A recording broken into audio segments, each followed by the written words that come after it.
Hey KW community, welcome to our Latin table at Kitchen Warehouse. Today I am joined by Alejandro from UMA at the Pan Pacific in Perth, and he is taking us on a food journey through Peru, his home country. Let's welcome Alejandro to tell you what he'll be cooking for us today. Hi Joe, how are you? Yeah, good, thank you. Thank you for having me back, Kitchen Warehouse. Today I'm actually cooking one of my favorite dishes. It's a combination of Sunday roast or stew kind of thing. One pot wonder, which I personally love, especially when I'm at home resting with the family and enjoying family time. We just get everything in one pot, chuck it in the oven, wait for 2 or 3 hours, and then you have a beautiful roast, slow cooked meat. Today we're using a local lamb from Omega Lamb. This lamb is organic. The whole approach on the farming, the farming approach on this farm is basically the lambs get fed with carrots, which are donated or that they are sourced from local markets and other producers as well. The texture is amazing. The flavor is light and beautiful. It's not that overly heavy lamb flavor in it. So it's one of my favorite lambs to use here in WA. We have some sun-dried Peruvian chilies, which are gonna bring that earthiness, that beautiful roast flavor into our dish.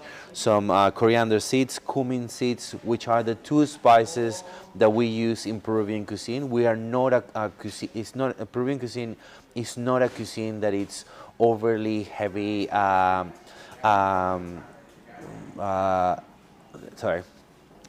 Peruvian cuisine, it's not a cuisine that utilizes many spices. We actually use a combination of chilies and fresh herbs, and that's why it's so light and beautiful as well. We have some soy sauce here, which is gluten-free, some fresh tomatoes diced, olive oil, some eschalots and garlic as well, and a beautiful pisco, which is a spirit from Peru. Pisco, it's basically a distilled spirit that is a grape-based spirit, very similar than grappa. That was an influence from Spanish culture into our cuisine or into our country. Peru is not really well regarded for the wine because we don't have the right climate for it. But we do an amazing pisco, which is another staple ingredient or a staple product from our country. So we're going to start by toasting our spices and chilies. Now, the reason that we start with toasting these spices is because we want the flavors to be released. We want the shell to open up. All the beautiful oils and the beautiful flavor of these spices will show once they are lightly roasted. You just need to heat it up. We just need to warm these shells or these spices, and you will find a big difference in your cuisine or in your cooking at home. So we have coriander seeds first. I love the fragrance of the coriander seeds. It gives you a little bit of a different approach on coriander flavor and aroma as well. We have some cumin seeds, again dry, and these are going to open up really, really nicely after they are toasted. And I'm just going to sprinkle a little bit of this olive oil just to help the spices to open up and to toast.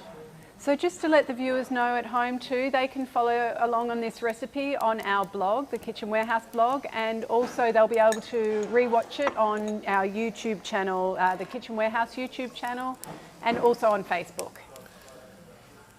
Peruvian chilies, we have the panca chilies.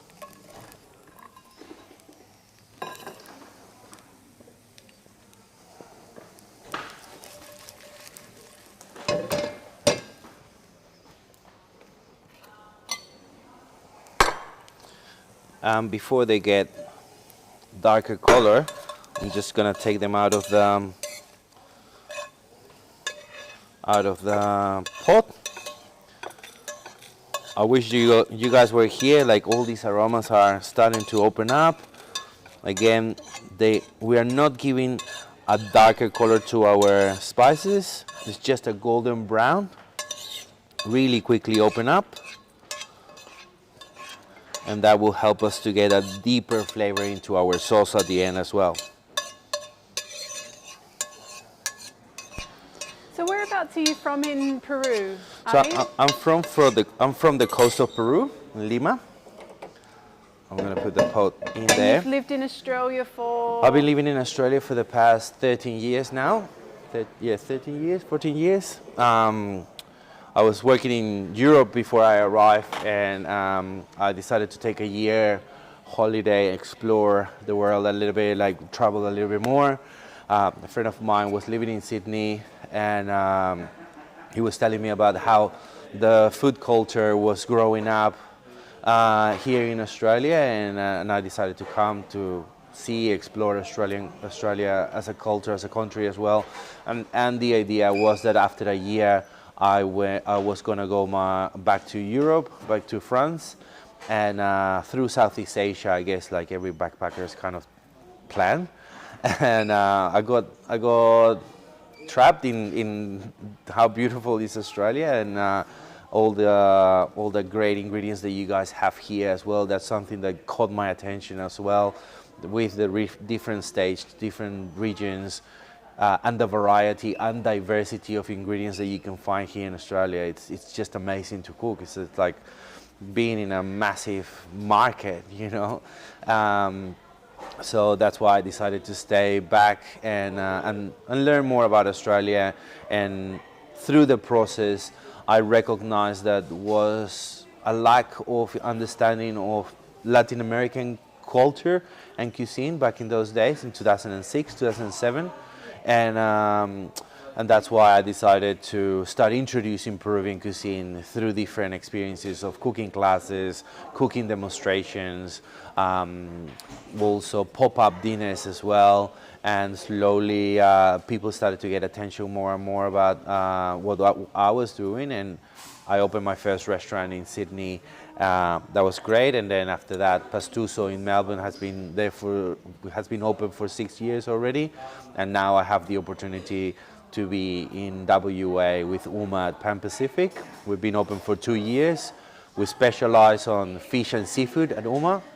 We do have beautiful lamb as well, and beef from WA, Gin Farm, but mainly we specialize on how beautiful and diverse is the seafood and fish industry here in WA. So I'm just going to blend this out. In the recipe I said that to use a mortar and pestle, but we have our vitamins here that we can get advantage on.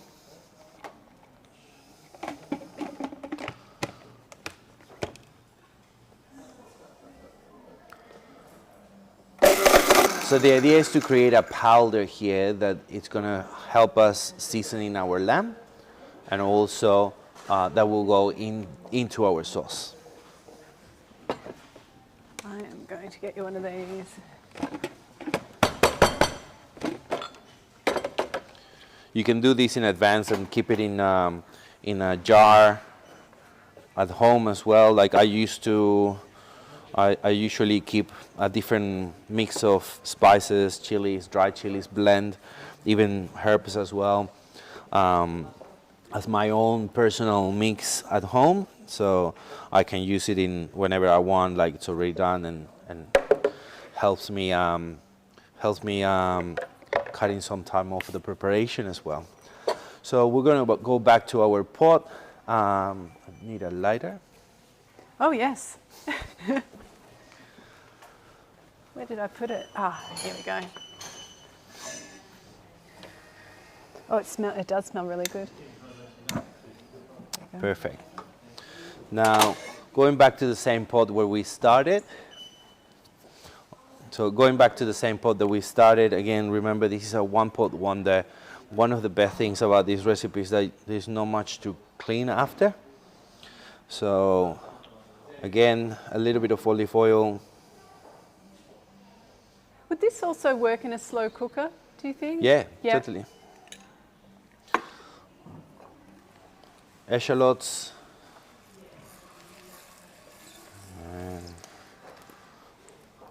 So the echallots are going to help us, are going to caramelize slowly in it.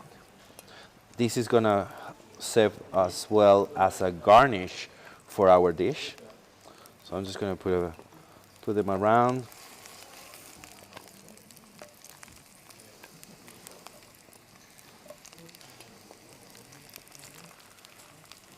Perfect.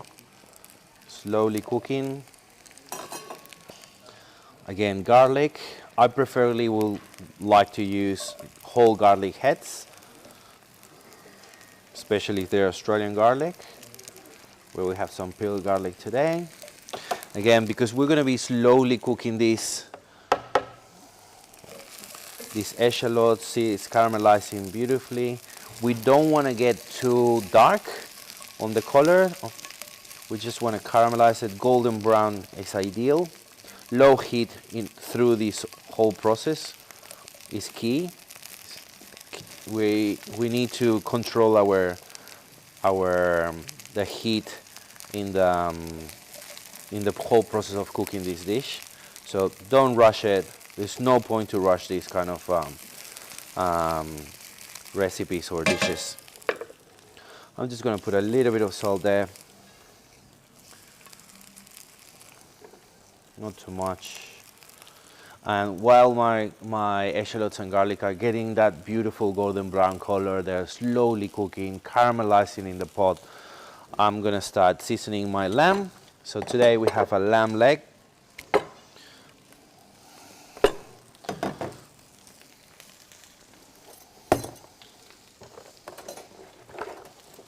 I'm going to separate this lamb leg from the shank to the main part of the leg.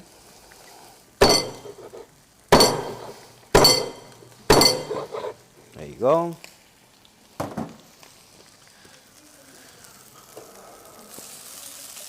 See, tossing these echallots and garlic around. That's the color that we want to achieve, that beautiful golden brown. If we go further than that, we take the risk that the dish is going to start taking that burned, bitter flavor. We want the sweet, caramelized flavor from those vegetables.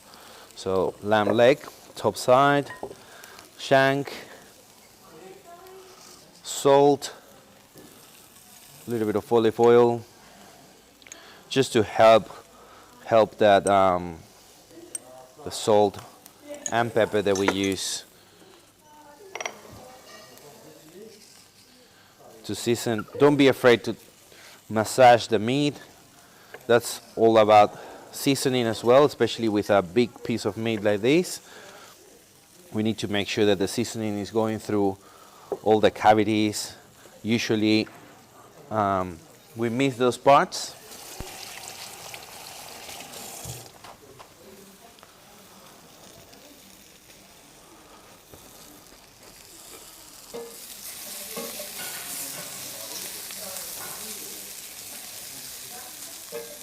Perfect. And we can see that there is a bit of that caramelized echalot or garlic stain at the bottom of the pot. Now we are going to use soy sauce and the pisco to deglaze, and also our chopped tomatoes to deglaze that pot. So deglazing is basically using a liquid ingredient to scrub or to release those bits and pieces of vegetable or even meat that can be that will stick into the pot, which at the end, that's all the flavor that we want to transfer into our sauce. So everything is very important. Every single piece of flavor here is going to help us get a nice and rich sauce that we're going to be using to serve our lamb, but also that we're going to be using to cook our lamb.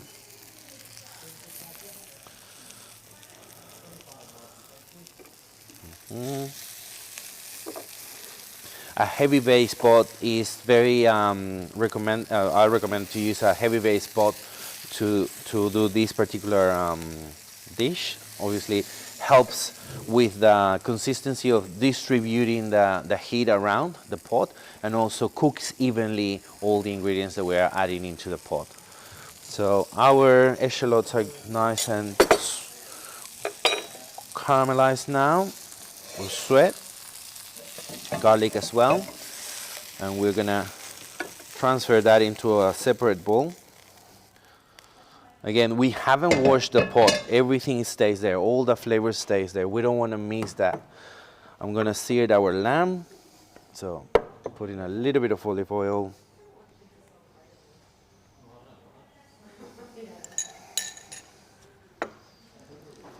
And shank. I have increased the level of heat in my pot, in my stove, just to make sure that the pot is nice and hot. And again, don't stir it, don't poke it, don't touch too much the meat. It's just wait, in my opinion, around 5 to 6 minutes in each side, and you will get a nice evenly color, nice evenly seared around the different pieces of meat. I'm gonna need some tongs. Some tongs. Yep. Yep. Cool. Here. Got some? Perfect.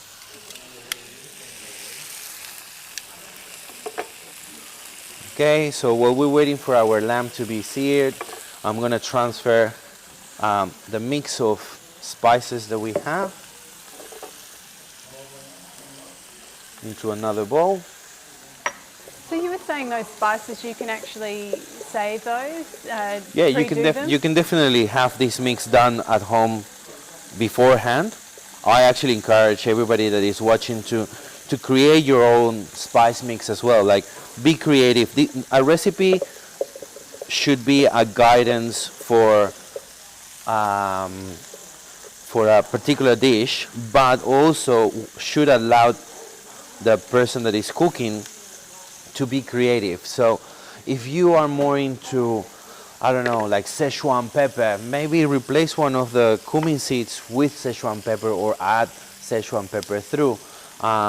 Yeah, be creative in the way you make your spice mix. And I also always say, like, you know, having these ingredients at home in a jar, closed, allows you to grow your pantry, but at the same time, you're not gonna go to the supermarket and buy all these spices again, and then you have these mixes pre-done at home. So it's always good and fun as well to start creating your own flavors. So I'm gonna turn this lamb. We can see that we're starting to get that nice golden brown color, and that's exactly what we want. So the fat of the lamb is gonna caramelize. The meat is gonna look really nice and golden brown, but all those juices, all those flavors are trapped into our piece of meat. So we have our echallots and garlic, our spice mix, and our lamb is getting seared now.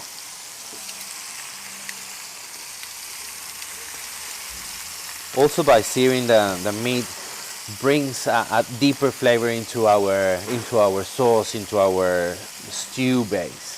So you will get a deeper flavor of the lamb in the sauce. You will get a deeper flavor of the meat in your recipe or your dish.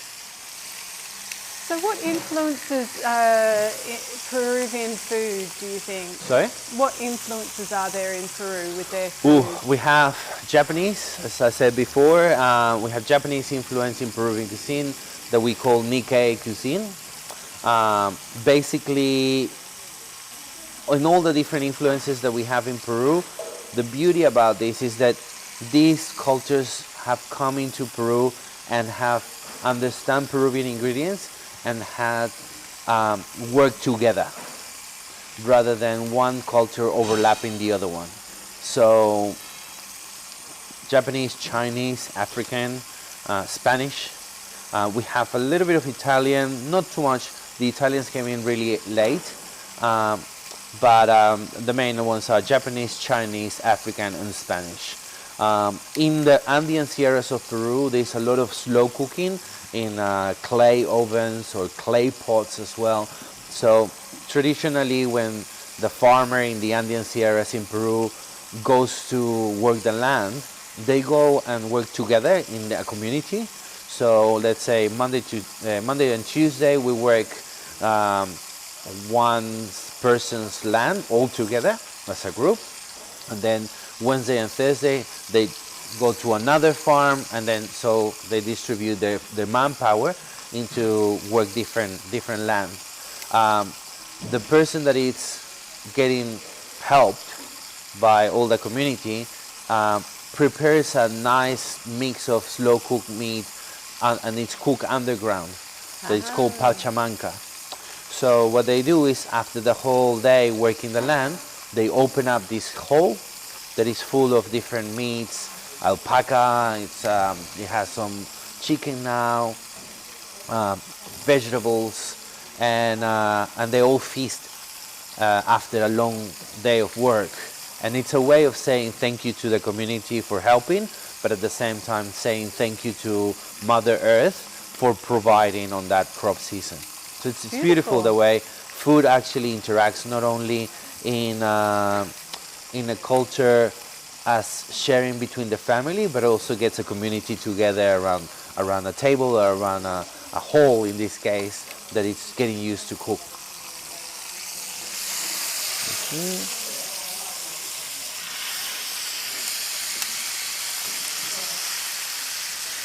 Again, that's the color that we want, beautiful golden brown.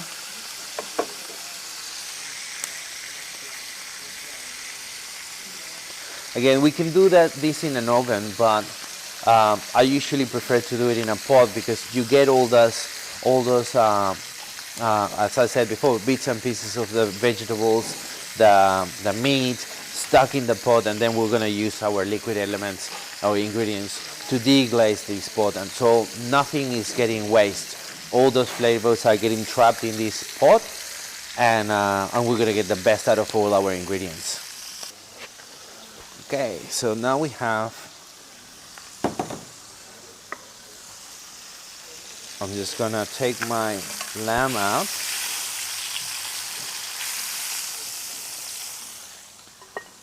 Nice.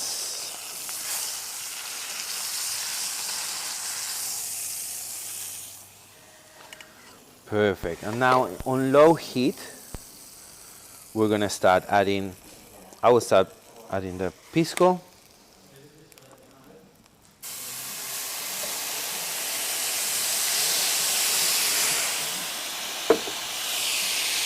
And slowly cleaning or deglazing these pots.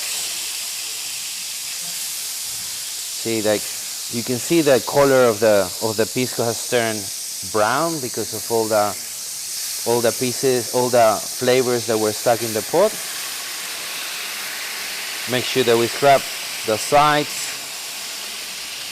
Everything has to go back into our sauce. A little bit of the soy sauce.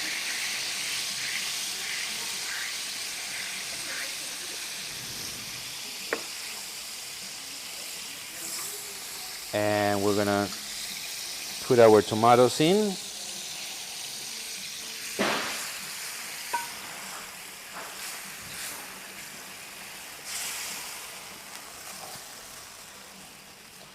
It's so satisfying working in one pot and also getting all these ingredients, and you can feel the aromas getting mixed. You start in some ways salivating as well, like this is going to be a nice dish and also full of flavor. And I think with this winter season here in WA, it's a great dish to be sharing with family and friends, and not too complicated either. Perfect. So now we're going to start building our stew or our roast, and I'm going to go back to my eschalots and garlic and start placing them around the pot.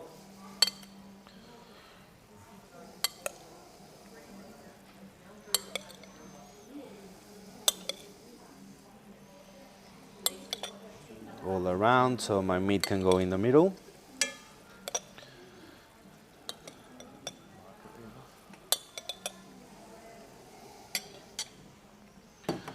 I'm gonna get my lamb.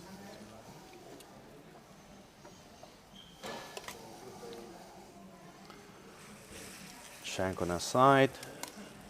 It's a beautiful piece of lamb. It's Who amazing. Did you say that was? Where did you say that one was from? It's Omega lamb, mountain lamb.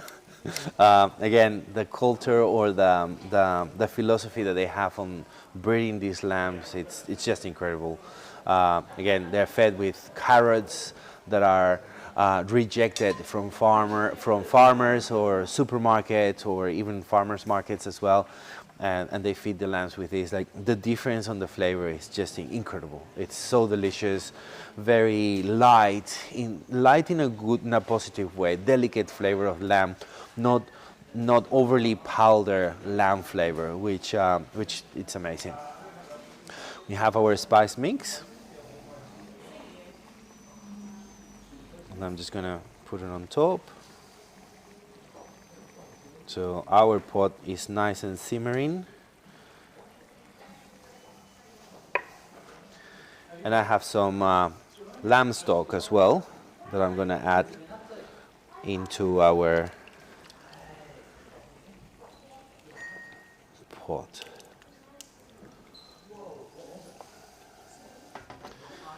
And we're gonna put our lid on. And that's it. Perfect. So our lamb has been cooking for 3 hours at around 170, 180 degrees. It's beautifully colored. All our sauce is still there. Now, in order to utilize all these flavors, we're gonna blend this sauce so we can create a nice, smooth sauce that we can serve our lamb with, like a gravy kind of thing. So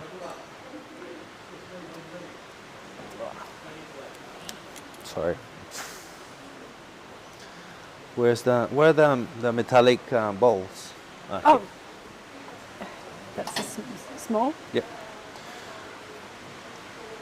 So I'm just going to take some of the echallots out, because I want to use them to garnish my lamb dish.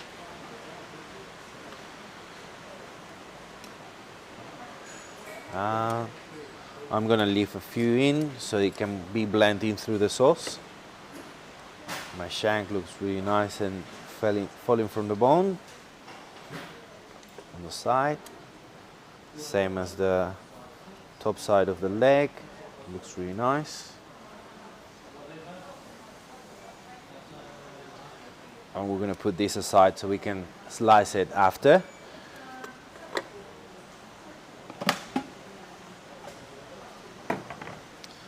Take my Vitamix jar.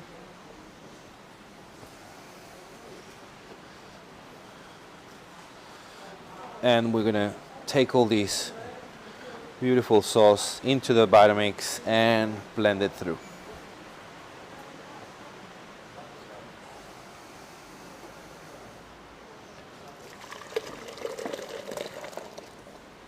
There you go. If we have some of the ingredients there sticking to the pot, I'm just going to scrape them out. And perfect.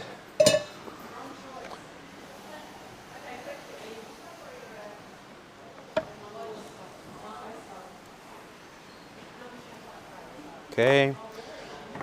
Now, you need to be very careful when you blend hot liquid, because the lid can go away, can blow away in your normal blender. So it's always very, I usually recommend to grab the lid with a tea towel or a kitchen towel, very strongly down, and slowly start blending. Don't start from the high speed, just slowly go from low speed to high speed. So there's a nice transition and all the steam doesn't pop the lid up. Okay, so we have all our ingredients blend through the sauce. Smells nice and beautiful. Now you have different options. You can either use it like this, or you can reduce it in the pan. I'm just gonna put it aside for a minute. I'm gonna take the pot out. And another of my favorite garnishes, especially for this kind of dishes, is to cut some lemons in half and lightly roast them in a pan, so you get a nice earthy citrus juice through the lamb, and that citrus juice also opens up the beautiful flavor of the lamb. So we're going to cut our lemon in half. There you go. Make sure that you take the seeds out as much as you can.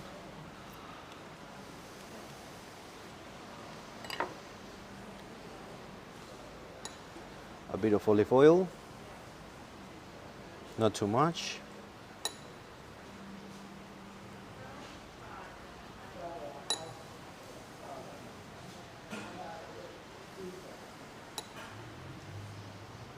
Yep.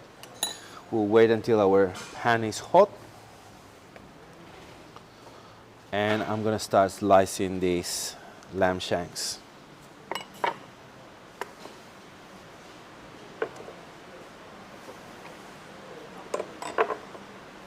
So we have the top side of the lamb leg.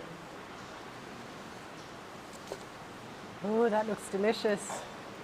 Nice and pink. Still cooked through, but because we have cooked it in a low heat for a long period of time, the whole lamb is going to be cooked through, but it's going to have that nice pinkish kind of color in it. Beautiful portion of ratio of fat and meat in this lamb.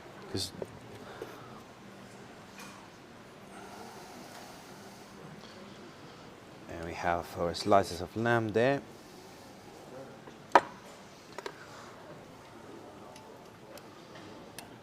Some eschalots as a garnish.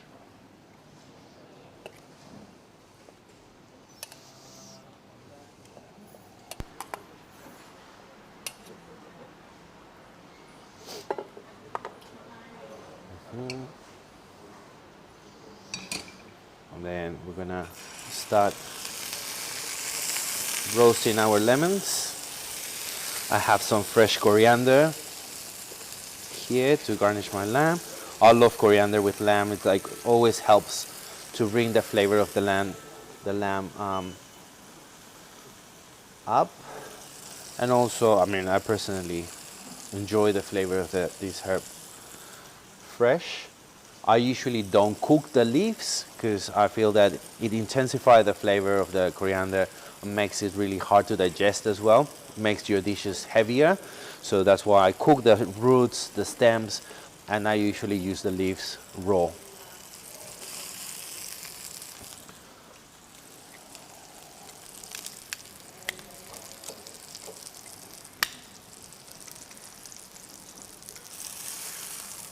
We want to give a little bit more color to those lemons.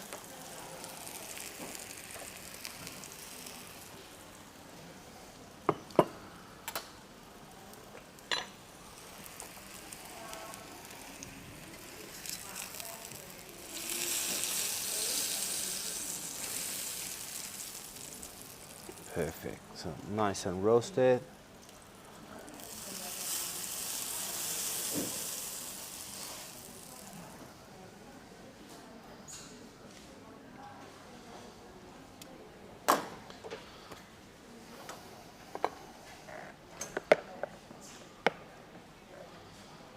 And now our juice. So you were saying you can actually deglaze that, so you could make it into a thicker one, or you can just keep it as a thin like Yeah, I mean, jus. because we have blended all the vegetables that has gone into the pot, it still has a little bit of texture through, like a gravy kind of texture. If you want to reduce this sauce a little bit more, and concentrate the flavors through, more than welcome to do it. It's just basically up to the cook in this case. Finish with a little bit of salt and a drizzle of olive oil. And done. Excellent. I could see your mouth was watering, exactly like you said. Thank you guys for joining us. Don't forget you can see Alejandro in a Umara in Perth in the Pan Pacific, and also we would love to hear about you guys cooking this at home, and I might even tell you about how I'm about to eat it as well. It smells amazing. Thank you for coming on a food journey through Peru, and thank you to Alejandro for showing us. Thanks guys.